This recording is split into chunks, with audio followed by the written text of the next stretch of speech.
Welcome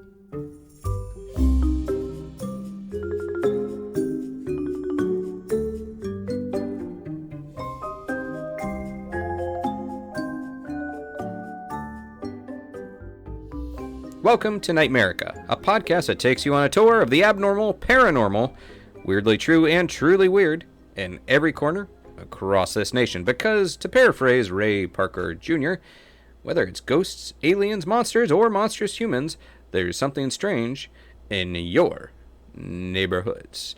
I'm Aaron Sagers. I'm one half of the hosting duo of NightMerica, and I am joined across the internets by my co-host, Britt.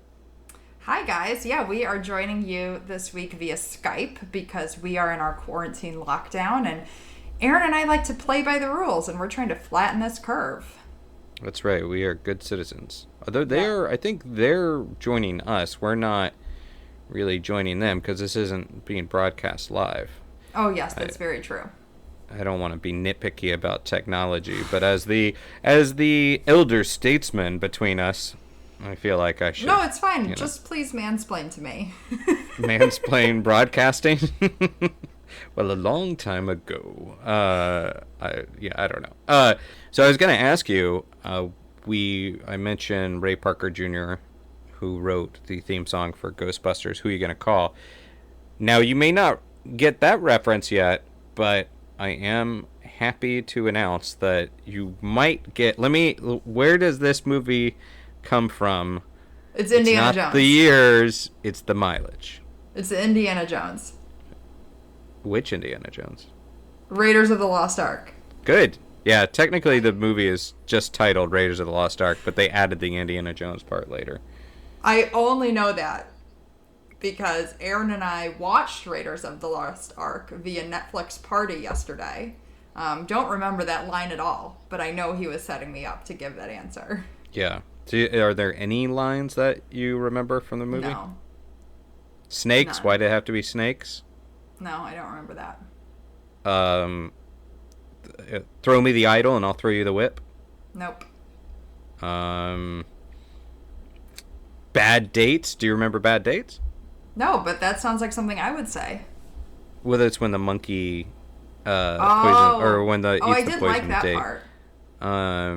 There's so many great ones from that movie, but that's okay. I don't remember that, but I'm happy to go like page by page of the script of Schitt's Creek. I could do that by memory. I probably couldn't do it by memory, but I could actually, I think, hold my own because I have watched Schitt's Creek. So, you don't have anything on me on that one. No, I don't. I'm sorry. What about Gilmore Girls? I really wish I could. I want to watch that show. I just never really got around to it. The plural of cul-de-sac is Coles-de-sac. Coles-de-sac? Okay. Yeah, it's a Gilmore thing. Well, cool. I'm learning something. All right. Well, this is a paranormal podcast. Although Indiana Jones is, it involves a lot of supernatural and occult elements. Yes. So you even referenced it for a while on your dating profile. Yeah, I guess we're putting that information out there. Yes, my career was listed as expert of the occult and obtainer of rare antiquities, which is how he was referenced. It does sound very exotic. And it's not far from the fact of journalist, paranormal guy, and I do have some fairly rare antiquities. And I think it's a good way to weed people out to see if they like your common interests. Like, for a while, I had Triflers Need Not Apply, which is in a very obscure reference from my favorite female serial killer, Belle Gunnis. But no one got it, so I took it off. Yeah. I'm sorry. Yeah, you really want to open strong with a good serial killer reference in your dating profile. Especially that I idolize a female serial killer. Yeah, not terrifying whatsoever. So, welcome to our paranormal podcast, guys. Yeah, where we are learning way too much about one another already. So, today we were going to talk about, we were going to talk about bars, and then it kind of evolved into sort of bars/music venues. Was there a particular bar or club that, as a young person, that you would go to, gravitate to listen to live music? To listen to live music, not really. I have to say, going to art school, like growing up in Chicago, going to school there, because we were under 21, of course we couldn't get in bars. I didn't have like a typical college experience in that way. But when I graduated, we actually went to a honky tonk bar called Saddle Up. That actually was super fun. It would be like country music. There was line dancing, live music, and then at like midnight or 1 a.m. it would switch over to like club hits.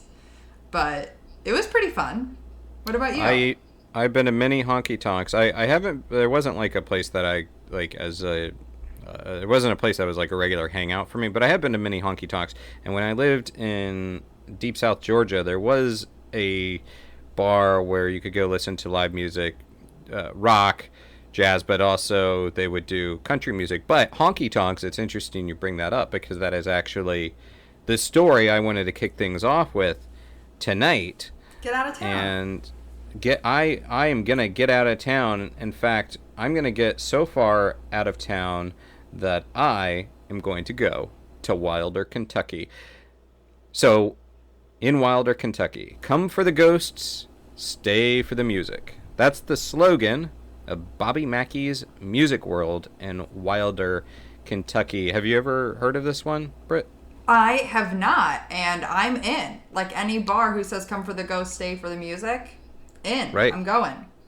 It also, as a honky tonk, it's really underselling the music when it's like, let's lead with the ghosts.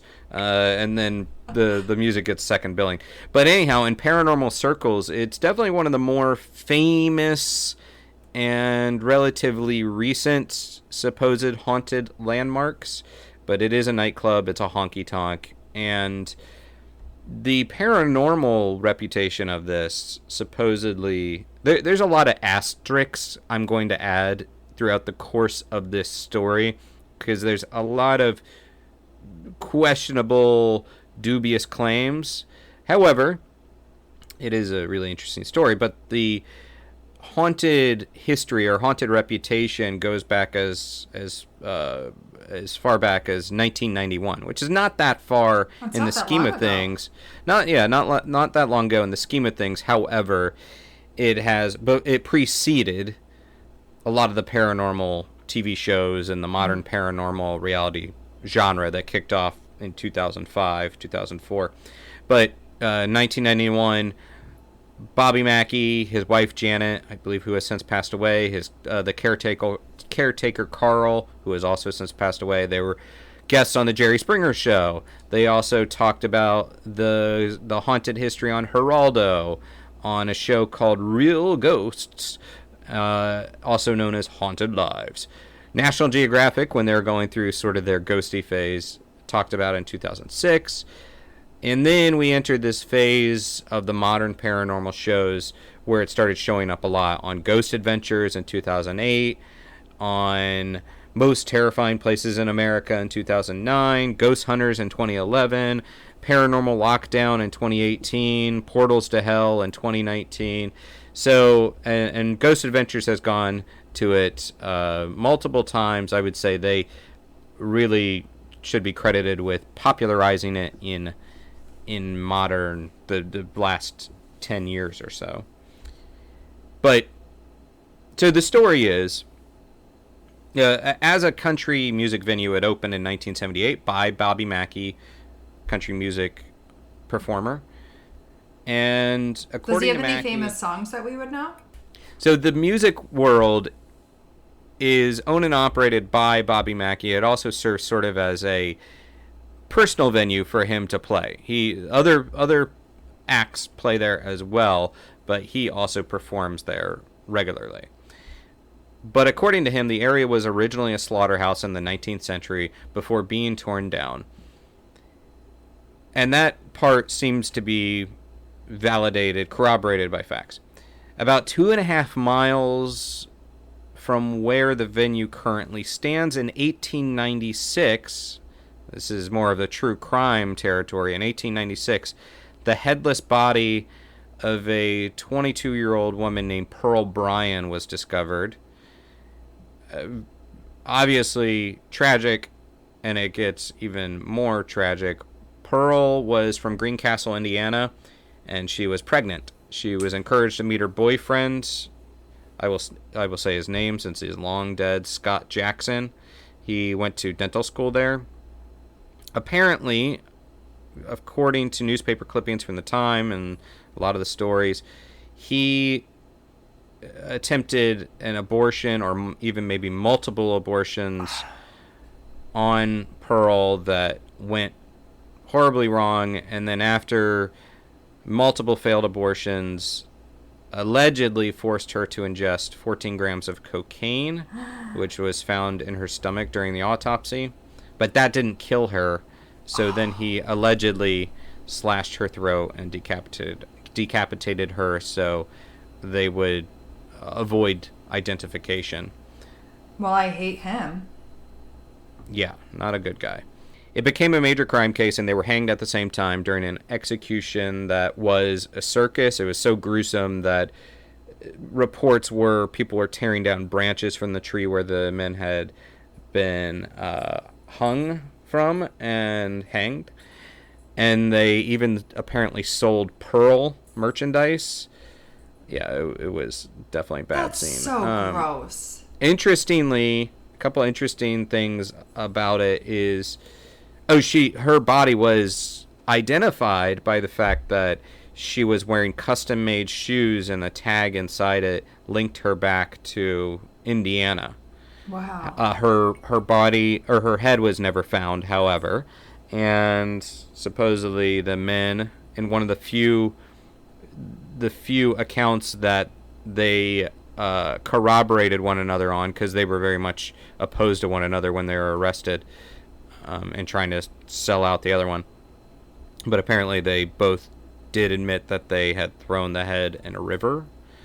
So the other guy's name was Alonzo Walling. His involvement is rather up for debate because he said that it was Jackson who was the killer. He had nothing to do with it.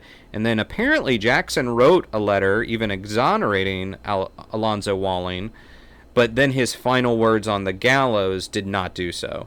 Meanwhile, Walling is said, and again, it's really hard to verify whether this happened. It was mentioned in some newspaper clippings.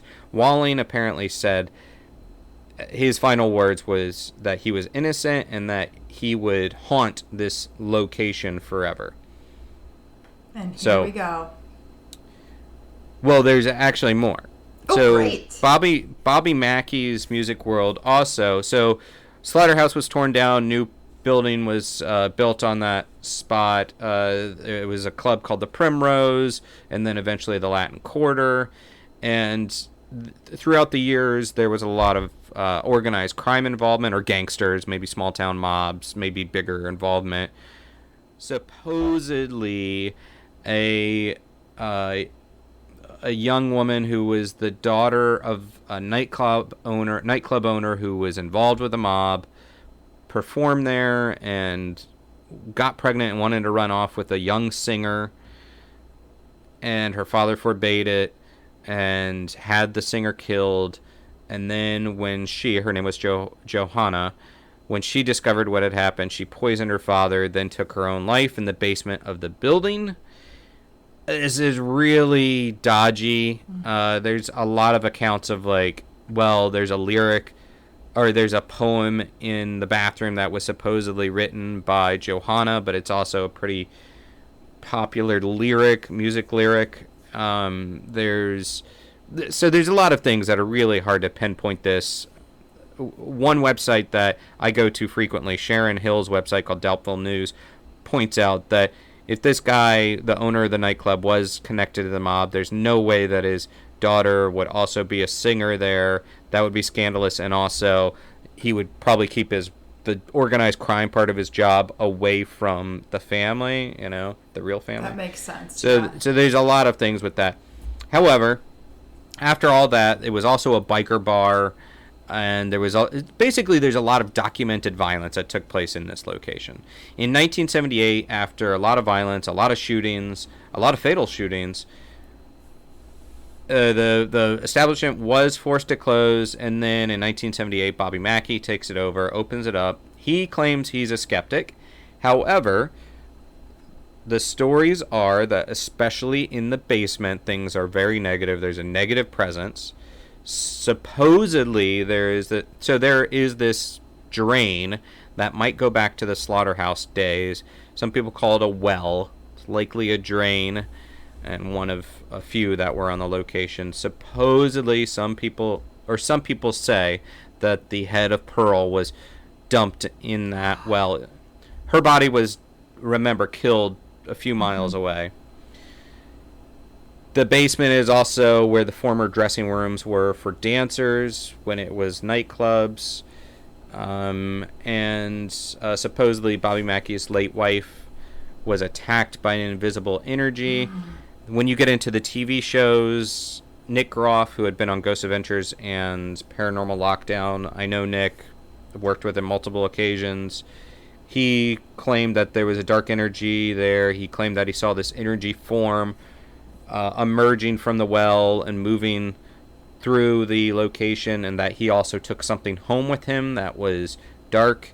Zak Bagans of Ghost Adventures said he encountered and was possessed by a demonic force there. Says that his team communicated with the murderer of Pearl, Brian Jackson. And Zach says that it's one of the most haunted places out there. One of the top 10. I mean, it has that reputation for being one of the most haunted places. I don't know. I always find that claim tricky because, to my knowledge, ghosts don't fill out surveys and take census to say how many are at a place, but how many are living in a location. But the thing is it is known for being, some people say they've communicated with 40 different spirits there, wow, that they walk away scratched, that the caretaker Carl was possessed, that supposed satanic worshippers were there. And I've spoken to a lot of people that claim that it is very haunted. People that, I know Zach and Nick, but also other people that have been there and had dark forces that have been supposedly threatened. And it's also available for rental. For up to 12 people and $600, you can have a private night to investigate there. $600, that's not bad. So you're saying we're going to record a live episode? Sure. Actually, I don't know. Would you want to go to a place and the well is said to be a portal to hell or gateway to hell. So let me ask you this. If I opened with that, Britt, go into a gateway to hell, would you go? Yeah, I would totally go to this place. Overnight, even if people supposedly have attachments that go home with them. I would not go alone, but I would definitely go with a group of people. Why not? Okay. Well, would you? Let's go. We're going. I probably would, but there's been times where I would have hesitated. So here's my thing. Okay.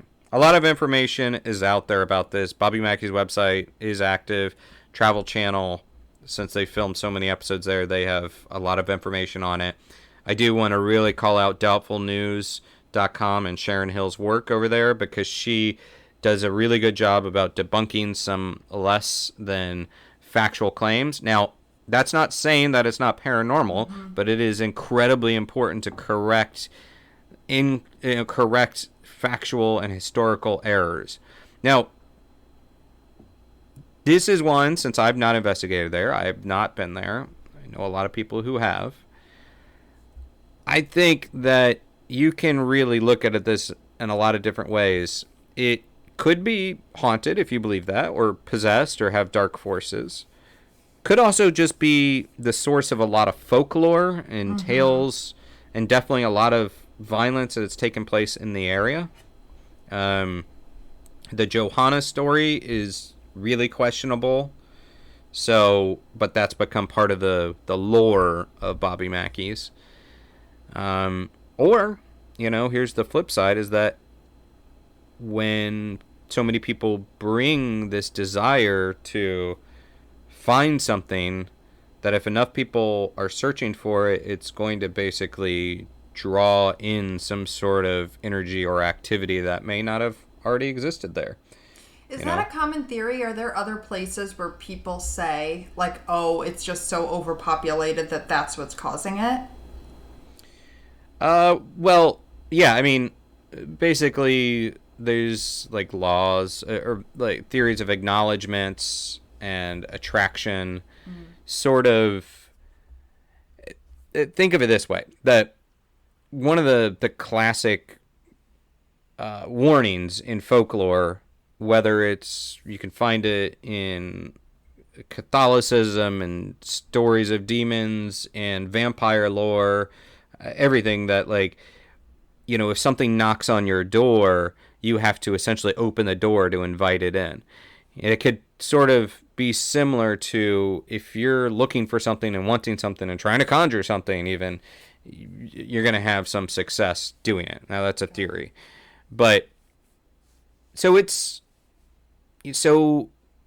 and there's also some very legitimate, not paranormal reasons why this place could just be not a great place to hang out in. I mean, just physically, it is near some train tracks, I understand. There's a lot of, supposedly there might be a fault line.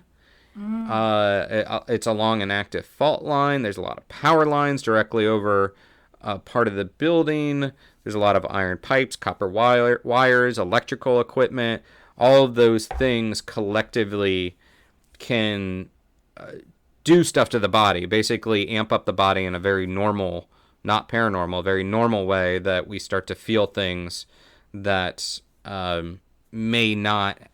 It makes us feel unsettled and eerie, even though it's not actually supernatural.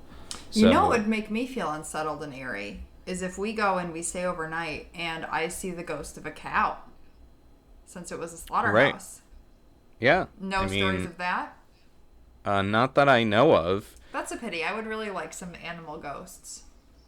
There are stories of animal ghosts. I don't know offhand if I can think of any cattle ghosts, but horses. Well, they just say, I am not a vegan, but they say that the way that slaughterhouses function cause a lot of distress and anxiety to the cattle, that they've studied meat and cows killed in a slaughterhouses versus a cow killed in a more, I don't want to say natural habitat, but along those lines, that the meat has hormones in it of stress and anxiety. So I wonder if in a slaughterhouse, if there would be an elevated sense of stress and anxiety because that has been left there from the animals.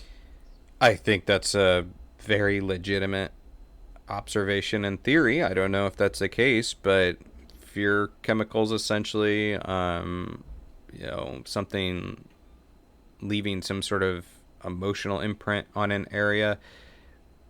I am also not a vegetarian. However, I fully acknowledge that you are taking life.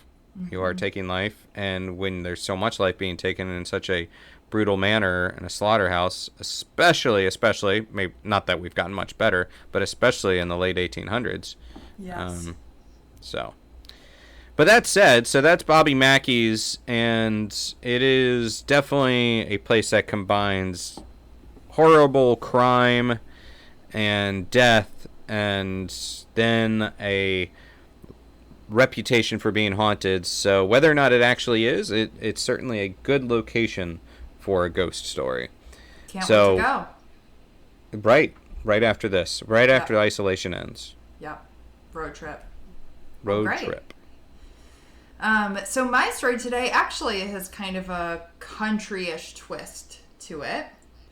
I am talking today about the disappearance of Brian Shaffer. Does that name sound familiar to you? No. I wish it did, because I feel like I feel bad for Brian Shaffer. Well, I don't even know the story yet. It's not a super well-known story outside of the true crime community. So I first want to throw out my sources because I have a habit of forgetting about that. I got most of my information from a Medium article. Love the Medium website. It was written by Brenda Thornlow.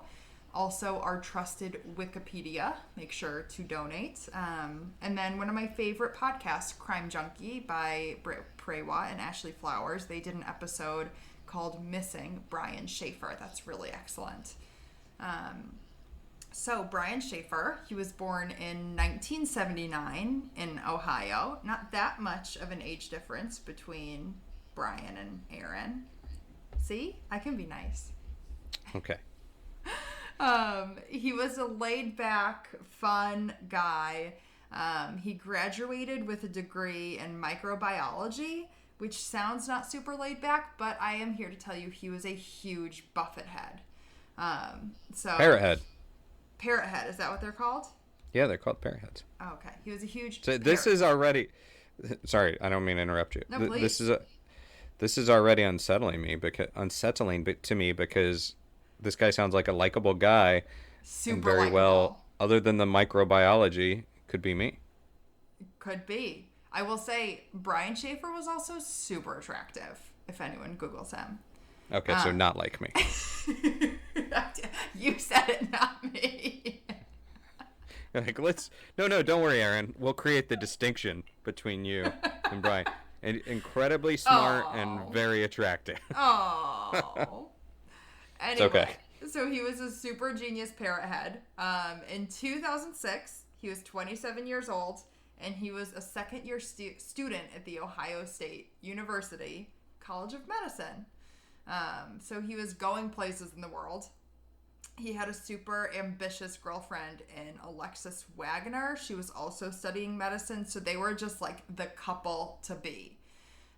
He was also super close with his family. If you look online, there's pictures of him with his parents at his white coat ceremony. It's really lovely. But at the beginning of March that year, 2006, he lost his mother to bone cancer, which is really horrible, especially being so close to her. And he took the death really hard, but everyone kind of says he was coping in the best way that you could.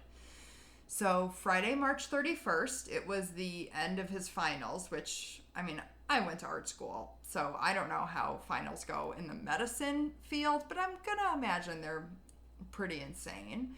But it's the end of finals and the beginning of spring break. So he met his dad for dinner to celebrate, and his dad's told reporters that Brian just looked super worn out.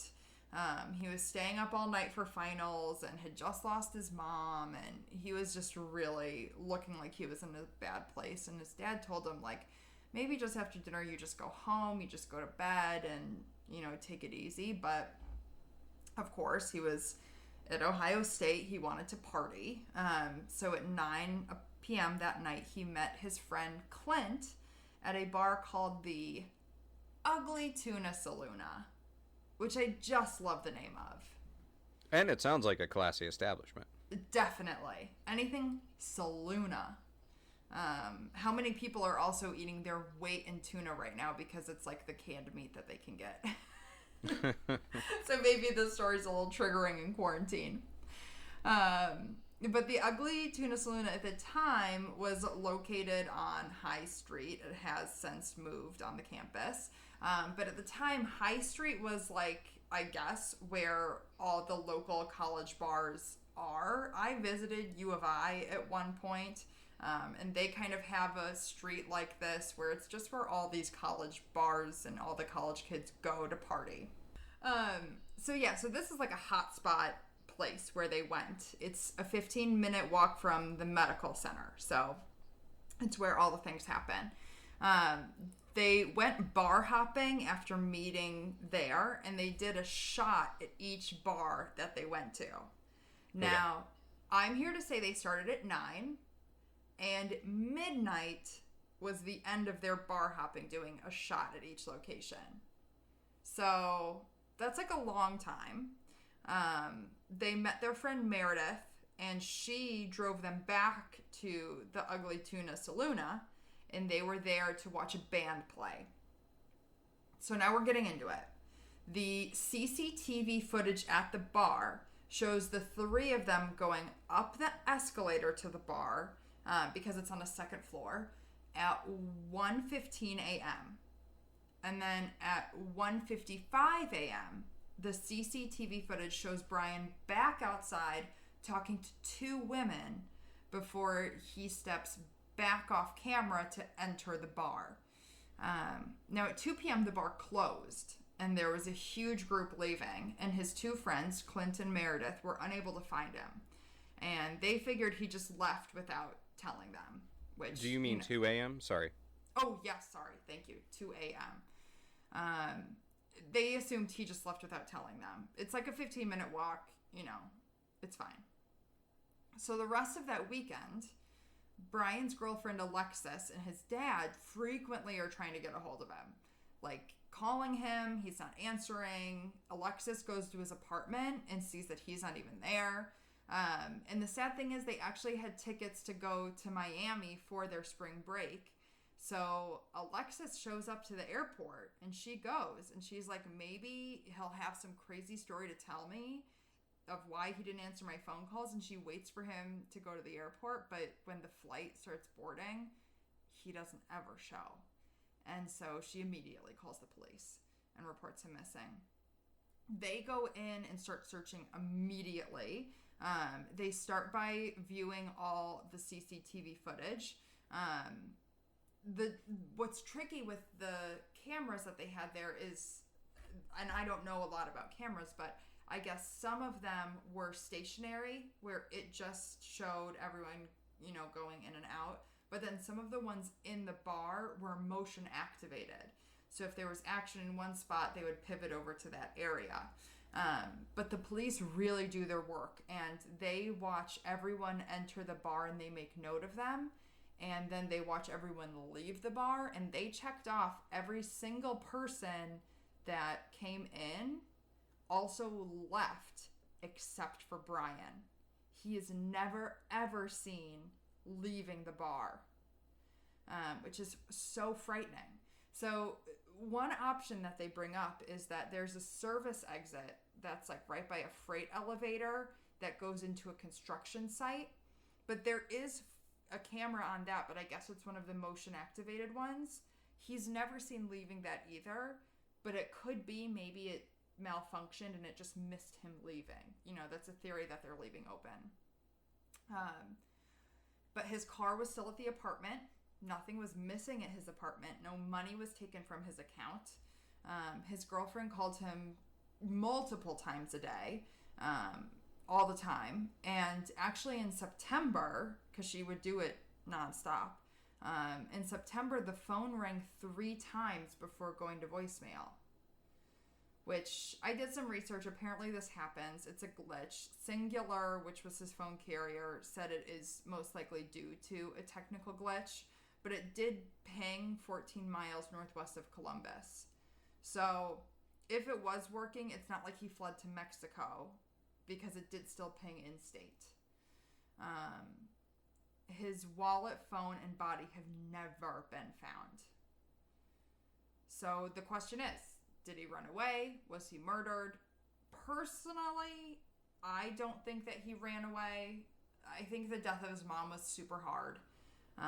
But he was the oldest of 2 little brothers and was close to his dad and had an amazing life that he loved.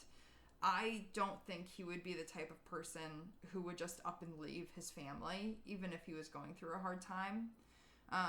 Also with this, he had a big Pearl Jam tattoo on his arm.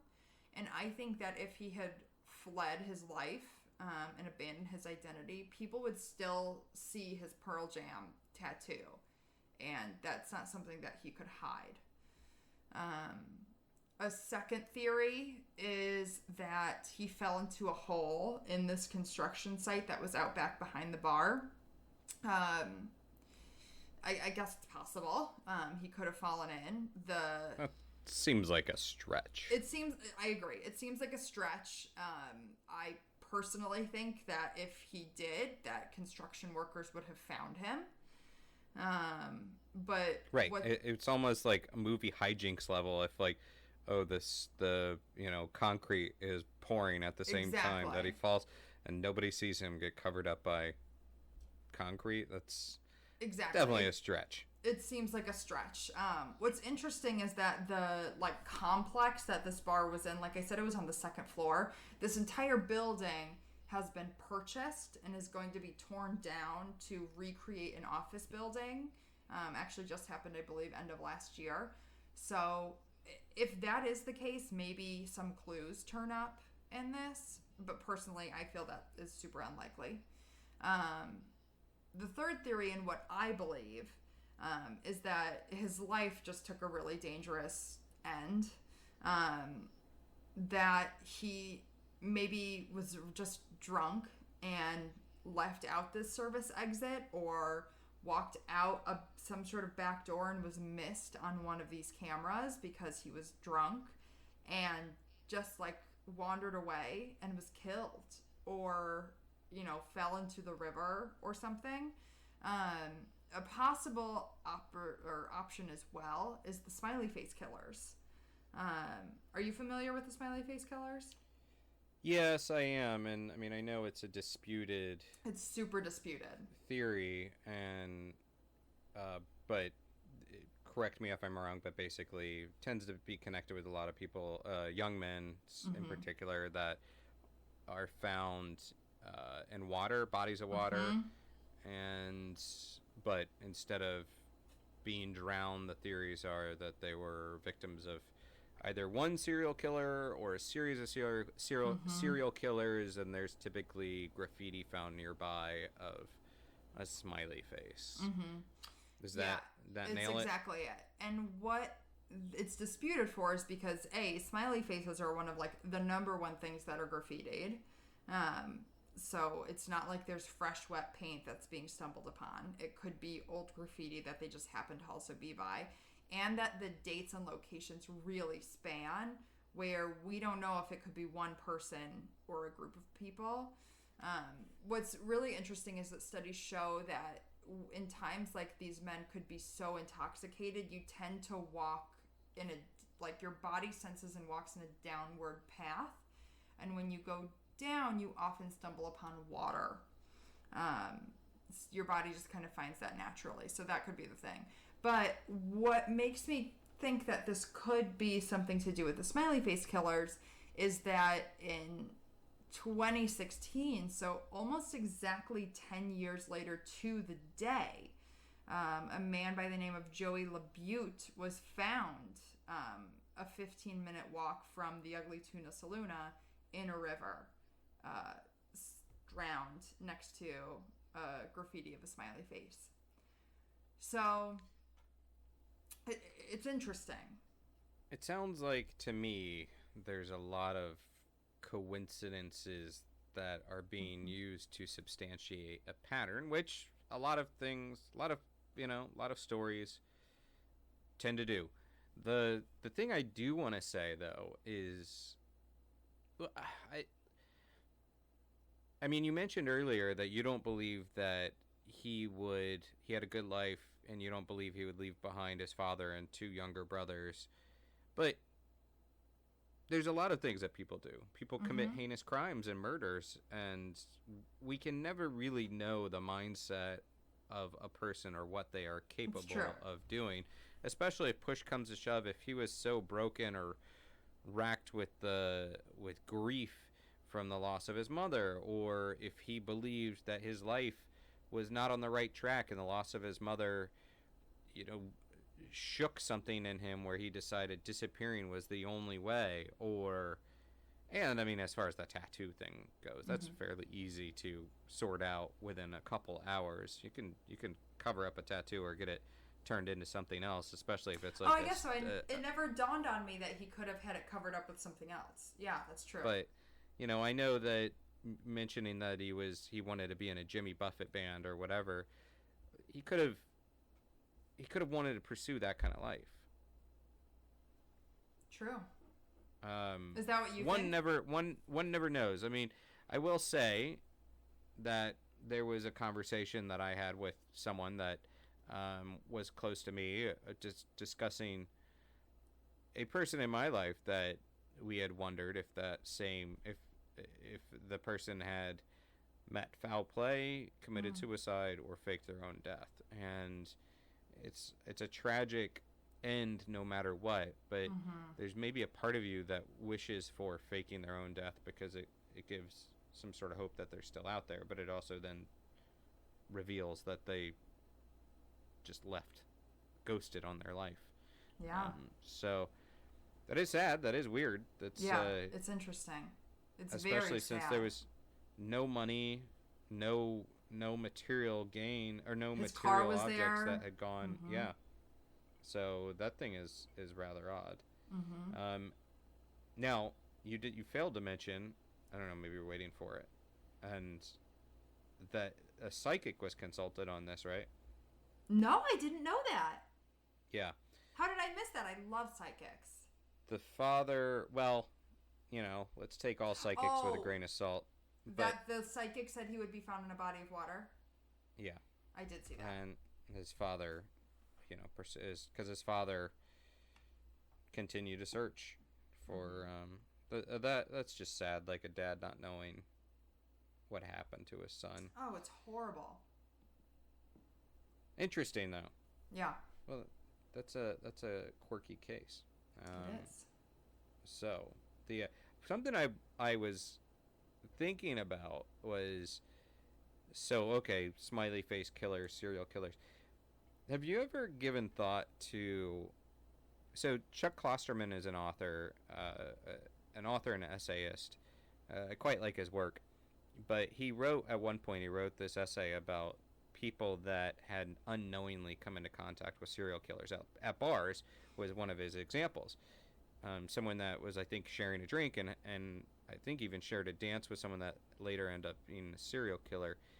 But have you ever given thought to, if you just cross paths with a serial killer or had a conversation in a bar, in a restaurant, or on the subway with someone that then goes about this dark alter ego, dark pursuit of murder?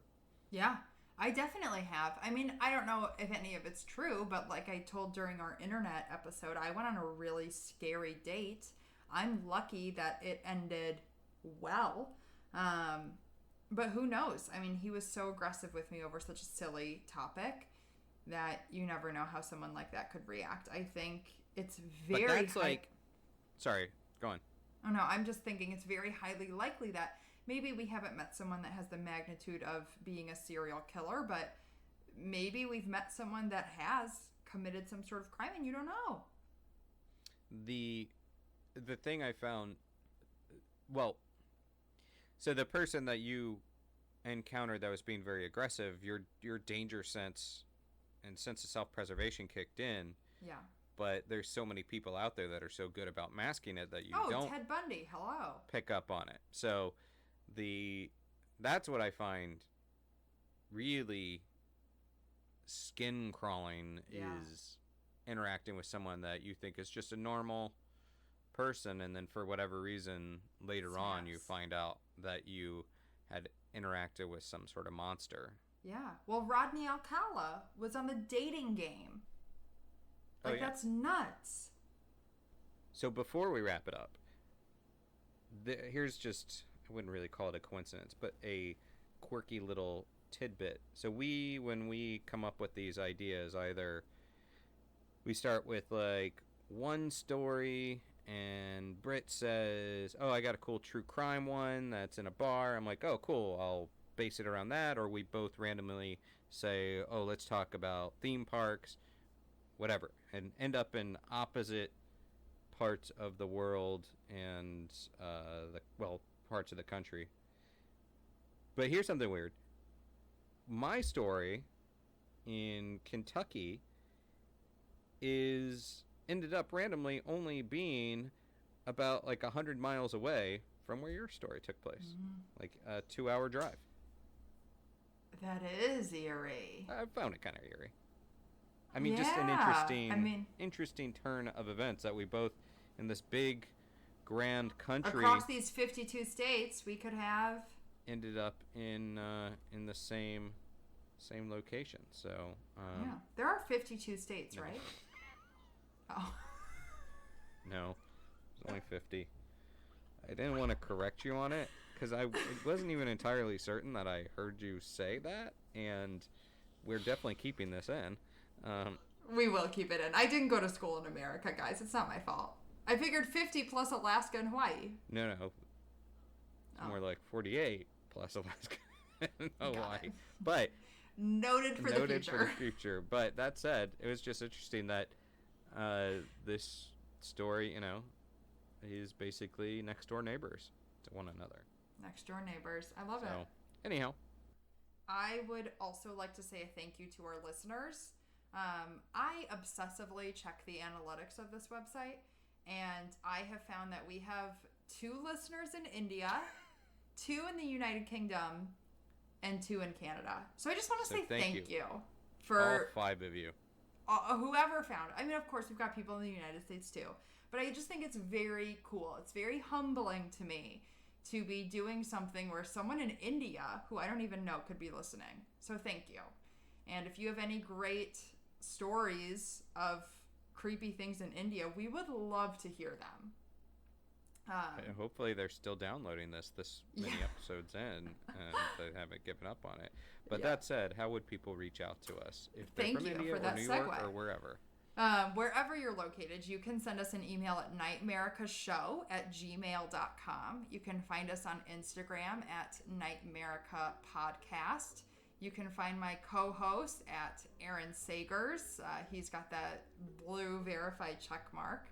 I am at That Shop Girl, although I don't post really interesting things, so I'm not offended. I'd rather you follow NightMerica. And then, of course, we are on Spotify, Apple Podcast, Overcast, wherever you listen to your podcasts. We just ask that you please rate, review, and subscribe. It really helps small but mighty podcasts like us.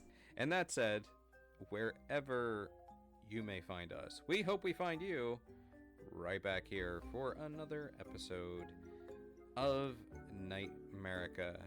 Keep it weird, people.